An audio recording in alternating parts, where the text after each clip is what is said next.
Assalamualaikum warahmatullahi wabarakatuh. Innal hamdalillah nahmaduhu wa nasta'inuhu wa nastaghfiruh wa na'udzu billahi min shururi anfusina wa sayyiati a'malina. May yahdihillahu fala mudilla lahu wa may yudlilhu fala hadiya lahu. Wa asyhadu an la ilaha illallah wahdahu la syarika lah. Wa asyhadu anna Muhammadan abduhu wa rasuluh. Allahumma salli ala Muhammad wa ala ali Muhammad.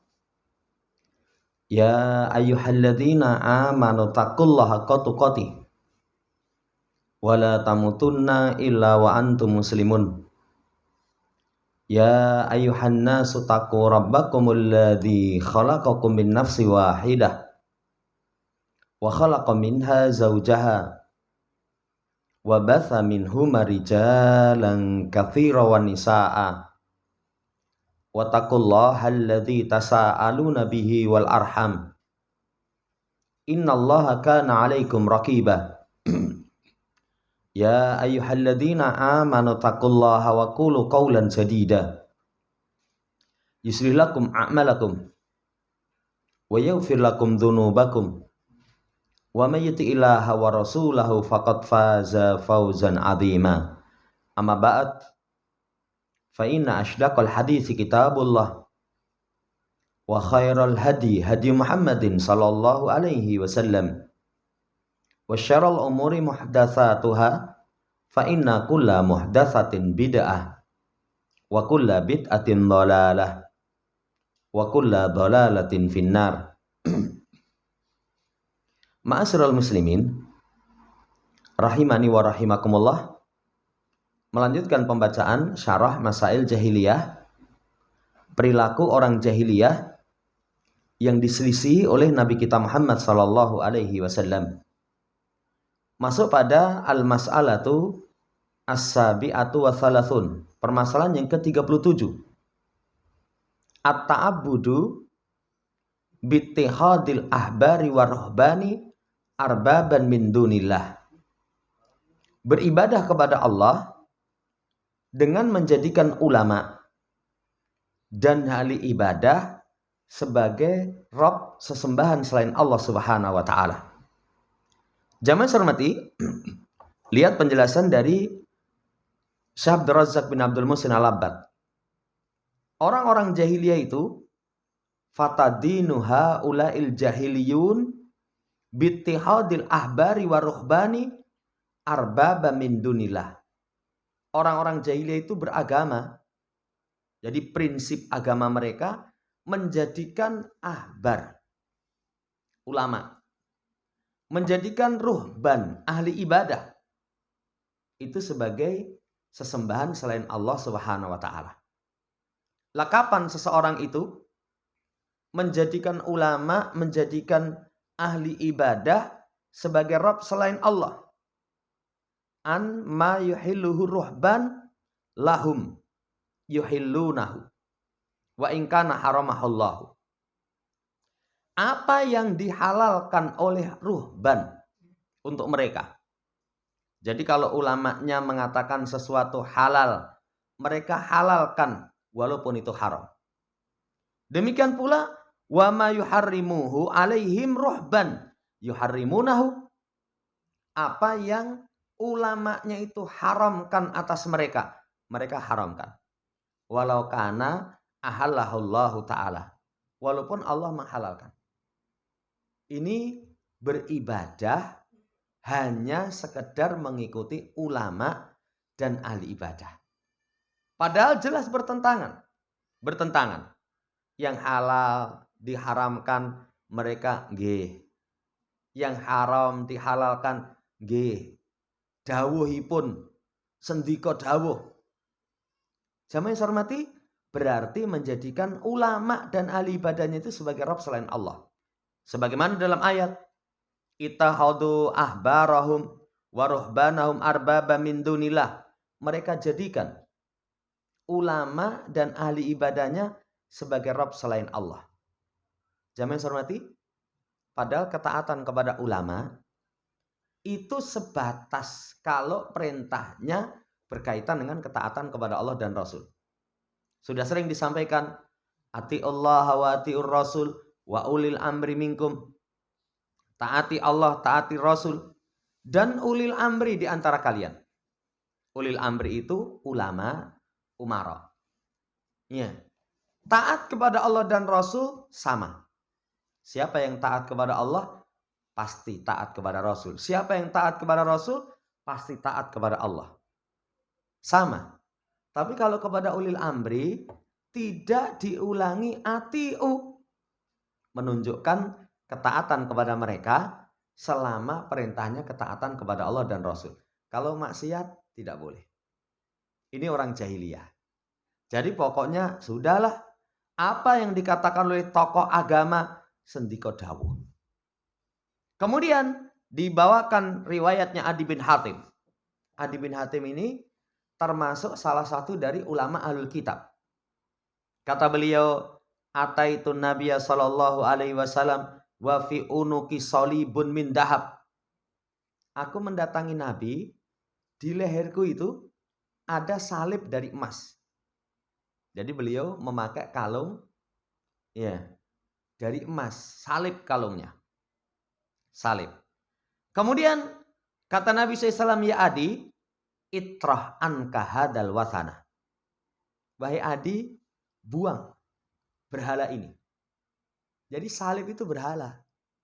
Salib itu berhala. Makanya heran ya, aneh. Kalau orang Kristen mengadakan perayaan Natal, orang yang ngakunya Muslim, ya wis, saya yang bantu manggul salibnya.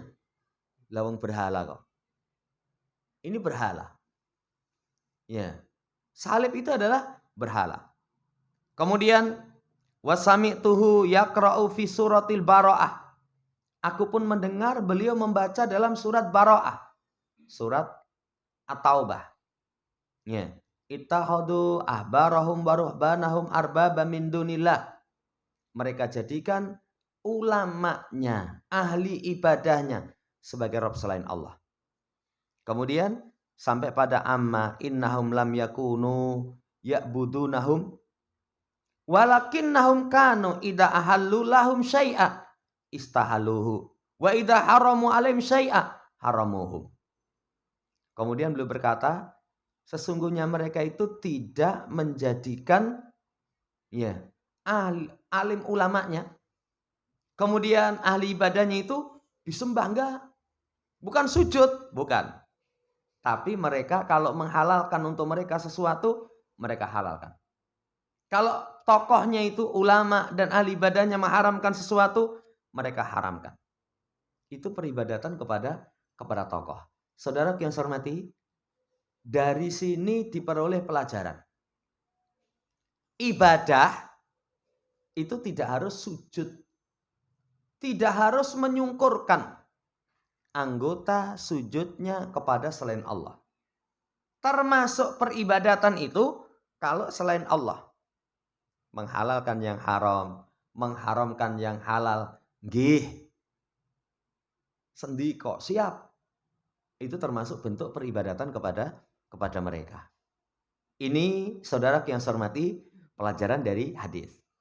Pelajaran dari hadis, salib itu tidak boleh seorang memakainya karena itu berhala. Karena itu berhala. Ya. Ada itu orang muslim gaya nganggo kalungan salib. Ya, katanya biar keren. Kalau enggak ada simbol-simbol yang lain. Simbol-simbol yang lain itu ada simbol yang ya, ini apa itu, simbol apa itu? Simbol-simbol yang lain. Simbol-simbol yang itu merupakan simbol kekafiran tidak diperbolehkan. Laki-laki memakai kalung. Asalnya kalung itu bukan perhiasan laki-laki. Perhiasan laki-laki itu cincin. Cincin pun nggak boleh semua dicincini. Cuman 2 jari ini. Ya, jari khinsir sama binsir. Telunjuk jari manis sama jari kelingking. Itu laki-laki. Beda kalau perempuan. Perempuan 10 dikasih cincin semua boleh. Emas kabeh oleh. Yang penting bojone kuat nukokke gitu aja. Iya. Laki-laki itu perhiasannya bukan kalung. Apalagi kalungnya terbuat dari emas. Ini berarti 3. Pertama, laki-laki asalnya bukan perhiasan kalung. Nggak biasa, itu perhiasan perempuan. Kedua, salib berhala. Ketiga, emas. Bagi kita emas hukumnya haram. Hukumnya haram, tidak diperbolehkan. Jamaah hormati, ini pelajaran dari hadis, dari kisah itu. Ya. Kemudian kata beliau, penyembahan kepada ulama, kepada ahli ibadah, takunu bi ta'atihim. Nyembah mereka itu dengan mentaati mereka, mengharamkan yang halal, menghalalkan yang haram, taat. Ya. Maka dia taat, maka taat ini adalah ibadah kepada mereka. Nyembah tokoh. Nyembah tokoh. Makanya tadi kita sampaikan, selain Allah dan Rasulnya, ketaatan kita sebatas ketaatan kepada Allah dan Rasul. Yang kedua, kalau bukan berkaitan dengan perkara agama, ketaatan kita sebatas ketaatan kemaslahatan. Ya. Contohnya kalau misalkan kepada ulil amri, kepada umara. Umara itu termasuk aturannya kalau kereta api lewat, kita harus ngalah. Walaupun kita tergesa-gesa, kita nggak boleh ngeyel. Tidak boleh ngeyel. Itu jangan dibantah, di ayati. Larangan menerobos rel kereta api. Mana dalilnya dari hadis? Ora ono. Karena itu pembahasan berkaitan dengan urusan duniawi yang mengantarkan maslahat. Kita taat karena ada kemaslahatan, bukan berkaitan dengan perkara agama. Saudara yang saya hormati, iya. Kalau seseorang misalkan ngeyel, begitu ngeyel, nyabrang tenan, padahal nyabrang itu kalau kereta api nggak nabrak, itu katanya mesinnya nanti bisa mati. Jadi mobil itu kalau kereta sudah dekat, mobil nyabrang, mesinnya bisa mati. Karena ada apa itu kan, secara ilmiah. Nah, saudara yang saya hormati, kemudian mati mesinnya, kemudian dia bisa mencolot selamat, motornya remuk misalkan. Jangan salahkan kecuali dirinya sendiri. Jangan salahkan kecuali dirinya sendiri. Kembali, saudara yang saya hormati, syiriknya syirik ketaatan. Peribadatannya taat kepada tokoh. Menghalalkan yang haram, mengharamkan yang halal. Maka syirik yang terjadi padanya itu syirkut ta'ah. Syirik ketaatan. Karena taswiyatul ahbari wa ruhbani billah, menyamakan ulama dan ahli ibadah dengan Allah Subhanahu wa ta'ala. Menyamakan ulama dan ahli ibadah dengan Allah. Saudara yang saya hormati, itu sisi kesyirikannya. Kan definisi syirik itu tasfiyatu ghairillah billah mimma huwa min khasaisillah. Menyamakan selain Allah dengan Allah dalam perkara yang merupakan kekhususan bagi Allah. Kekhususan bagi Allah itu li'annal hukma lillah wal khalqu ubaidun lillah walaisa lahum tasri'un au amrun au hukmun. Karena hukum itu milik Allah. Jadi yang punya wewenang membikin aturan ya berkaitan dengan syariat Allah Subhanahu wa ta'ala. Selainnya nggak punya. Penciptaan itu, makhluk itu adalah hamba yang kecil bagi Allah. Makhluk itu hamba yang kecil bagi Allah. Nggak ada bagi mereka hak untuk mensyariatkan, memerintah, atau memberikan hukum. Sampai ada ayat, am lahum syuraka usyara'u lahum minad-din ma lam ya'dan bihillah. Apakah bagi mereka itu ada sekutu-sekutu yang membuat syariat bagi mereka dari urusan agama? Jawabannya nggak ada. Pensyariatan itu hakun lillahi wahdah. Haknya Allah semata. Ya. Apakah ada? Nggak ada. Malam ya dan bihilah. Yang Allah tidak memberikan izin. Saudara yang saya hormati, ini poin yang ke-37. Makanya, kalau kita dalam beragama, pokoknya manut kiai. Ya, pokoknya manut kiai. Ada itu kalimat seperti itu? Saya pernah ketemu dengan seseorang. Luar kota, ke Solo. Ya, itu menghadiri satu acara. Yang acara itu mungkin bid'ah lah minimalnya. Tapi lebih keras kalau sampai minta kepada penghuni kubur, itu sudah tingkatan syirik. Apa jawabannya? Kita ini, kalangan kita ini pokoknya derek kiai. Derek kiai. Saudara yang saya hormati, kata-kata derek kiai itu tidak mutlak.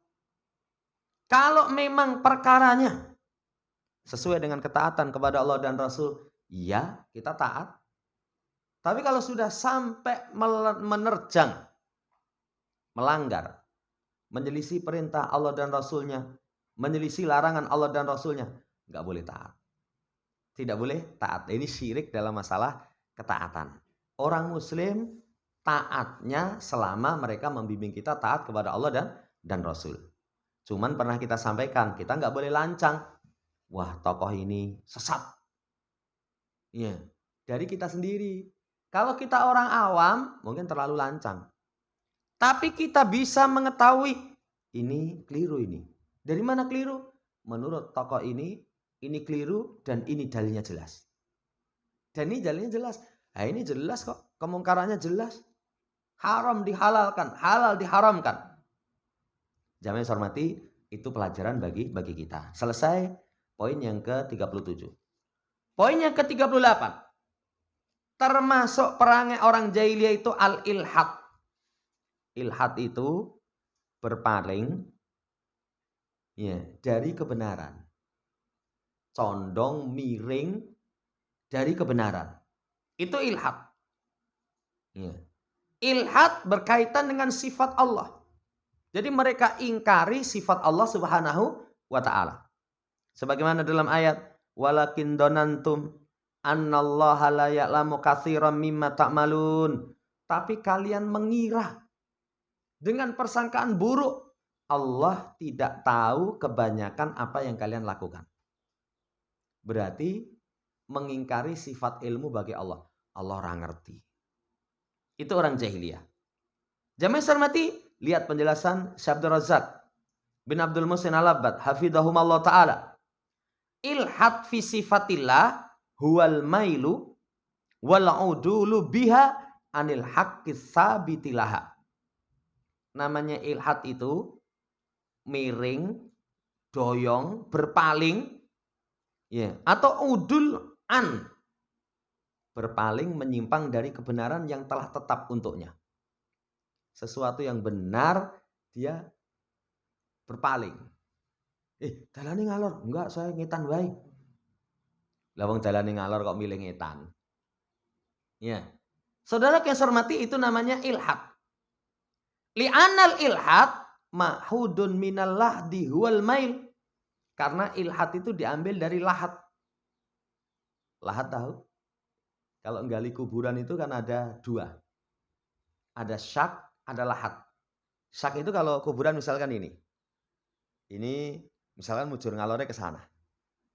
Ada yang bagian tengah itu diduduk. Nanti jenazahnya masukkan situ, ditutupi kalau tempat kita papan, baru diuruk di tengah. Itu namanya syak. Kalau lahat, itu misalkan ini ya, mujur ngalor gini. Bagian sini nih yang digerok. Makanya miring. Ini gini dikerok sini. Bagian sini dikerok, nanti jenazahnya masukkan situ, tutupi papan. Sehingga nanti ketika nguruk, itu yang diinjak-injak bukan jenazahnya, tanahnya.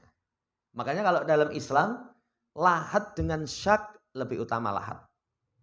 Nabi kita Muhammad SAW itu pun dikubur itu dengan lahat. Berarti lahat itu yaitu tadi. Duduknya gini. Tapi setelah itu gerong sana. Karena itu berpaling, miring. Ya, itu lahat. Saudara yang hormati, jadi ilhad itu diambil dari lahat yang mananya al-mail. Al-hadasahmu aniromiyah. Kalau orang Arab mengatakan panah itu meleset dari buruhan. Berarti kan nggak pas. Nggak pas. Buruannya sana, waduh. Ya, meleset, berpaling. Nggak tepat sasaran. Itu namanya lahat. Mala. Falahduhu wal mail. Ilhad fi sifat. Ya. Artinya berpaling dari kebenaran yang telah tetap untuk sifat Allah.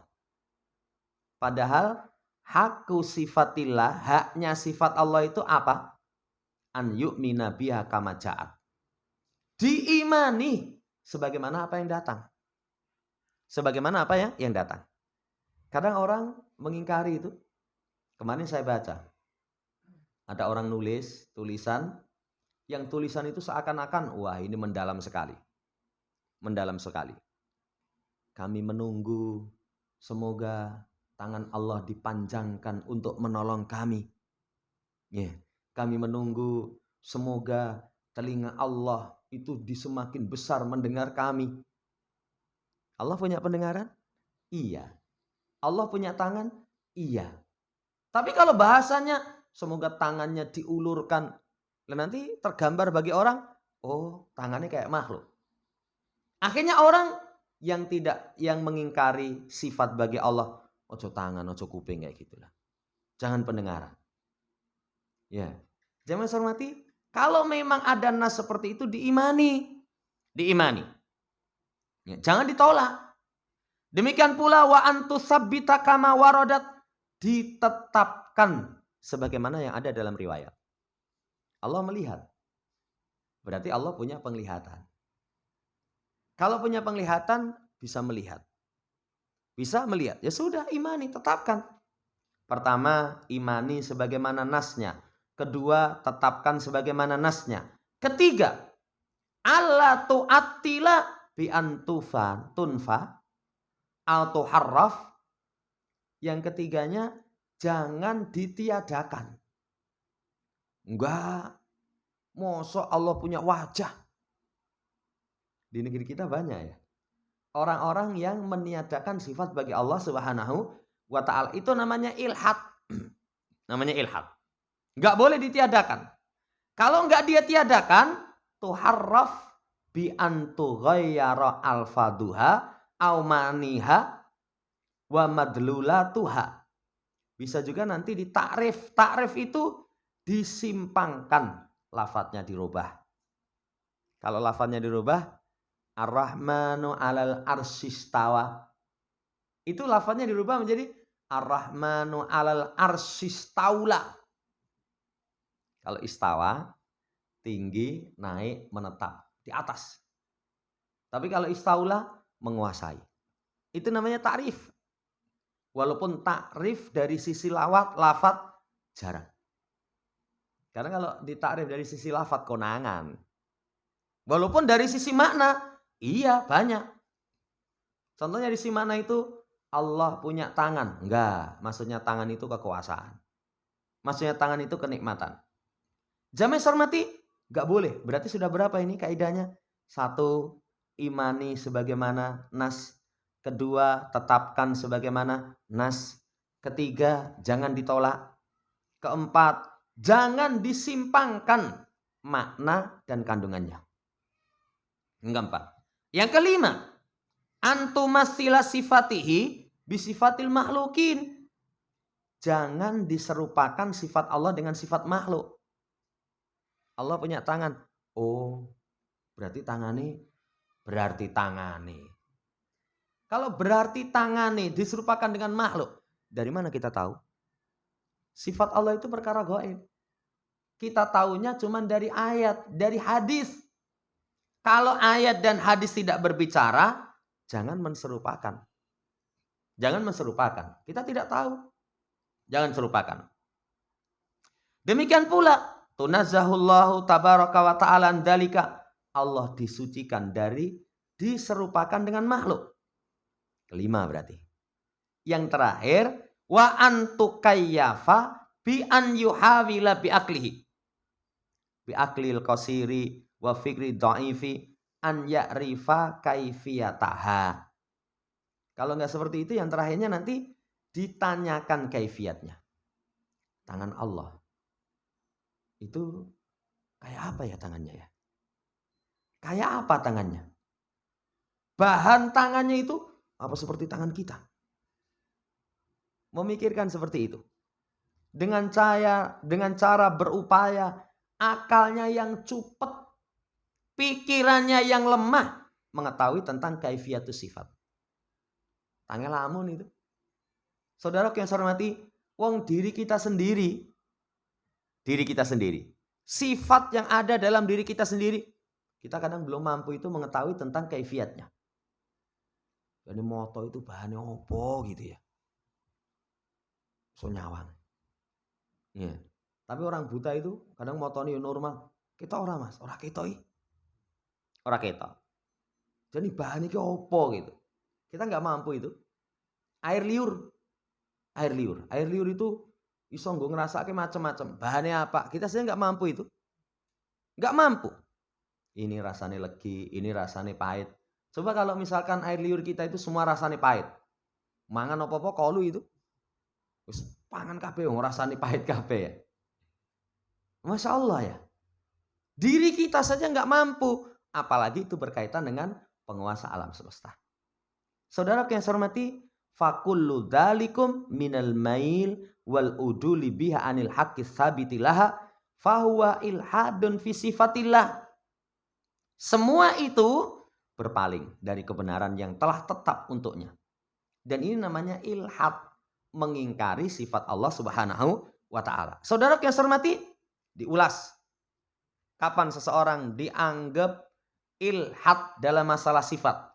Pertama, tidak menetapkan sebagaimana yang datang dalam nas. Kedua, tidak mengimani sebagaimana yang datang dalam nas. Ketiga, mentiadakan. Keempat, merubah maknanya. Kelima, menyerupakan dengan makhluk. Keenamnya, itu berupaya untuk mencari tahu kaifiatus sifat. Jadi dipikir, direnungkan, diteliti. Yes, bahasa kita sak jeledengmu lah. Orang mungkin paham. Lawang sifat Allah kok. Sifat Allah. Makanya ada kalimat tafakkaru fi khalqillah wala tafakkaru fi datillah. Renungkan, pikirkan ciptaan Allah. Kalau kita merenungkan ciptaan Allah, itu semakin kita takut sama Allah. Makanya kalau orang merenungkan ciptaan Allah, ya, dengan mengatakan Rabbana ma halaqta hadza batila subhanaka faqina adzabannar. Itu yang keluar. Kalau merenungkan ciptaan Allah. Tapi kalau merenungkan zat Allah, yes, itu nanti bisa itu saraf otaknya pedot. Kalau sudah saraf otaknya pedot itu ngomong ra nyambung. Mesam-mesem dewe gitu ya. Jadi ketemu orang itu senyum. Bukan tabassumuka fi wajhi akhika shadaqah, bukan. Mau konslet gitu loh. Konslet. Jangan hormati, ini kalau seseorang merenungkan demikian. Sehingga al-ilhad laisa nau'an wahidan wala maslakan wahidan. Inama huwa anwa wa masaliku yajma'uha. Wasfal ilhad tatafarraqu taraikul mulhidin fi sifatillahi azza wa jalla. Karena itulah ilhad itu bukan cuma satu macam. Bukan cuma satu macam. Bukan cuma satu jalan, tapi macamnya sangat banyak, jalannya sangat banyak. Berapa tadi jenis ilhad? Syekh Abdul Razak sebutkan 6 ya. Enggak mengimani. Kedua, tidak menetapkan. Sementara sudah ditetapkan oleh nas. Ketiga, ditiadakan. Mau saya. Enggak ada ini. Yang keempat, disimpankan maknanya. Yang kelima, diserupakan. Yang keenam, ditanyakan kaifiatus sifat.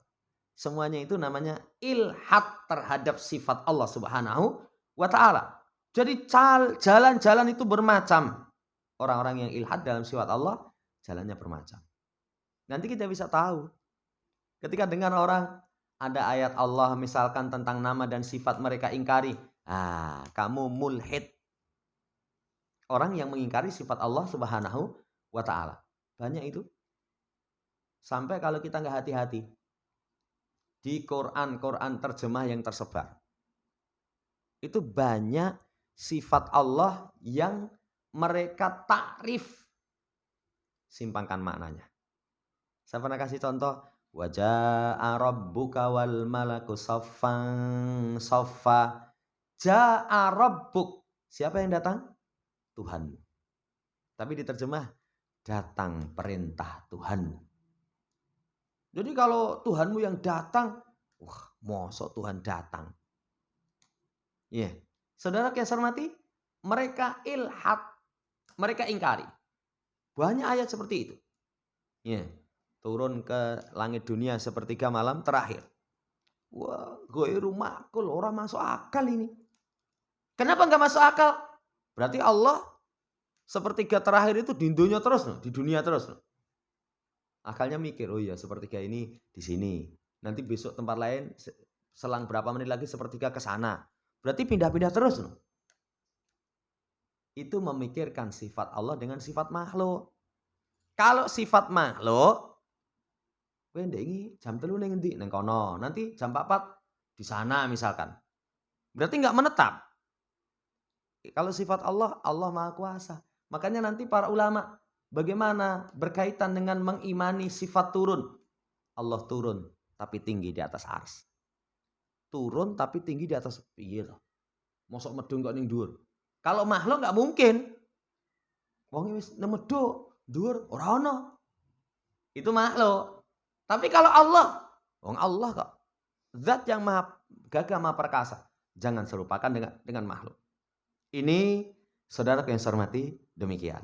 Kemudian saya membawakan ayat. Jadi ahlu jahiliyah itu jenis jahiliyah mereka dalam masalah ilhad terhadap sifat Allah itu sangat banyak. Mengingkari sifat Allah atau sesuatu darinya atau menyerupakan dengan makhluk. Saya kasih contoh termasuk ilhad dalam sifat Allah itu mereka annallaha la ya'lamu katsiran mimma ta'malun. Tidak tahu kebanyakan apa yang kalian ketahui. Wah, Allah dianggap nggak tahu. Berarti dinafikan, ditaktil. Allah memiliki sifat ilmu. Kelanjutannya nanti kita akan baca di pertemuan akan datang. Wallahu ta'ala alam. Demikian. Kurang lebihnya mohon dimaafkan. Subhanakallahumma rabbana bihamdika asyhadu an la ilaha illa anta astaghfiruka wa atubu ilaik. Assalamualaikum warahmatullahi wabarakatuh.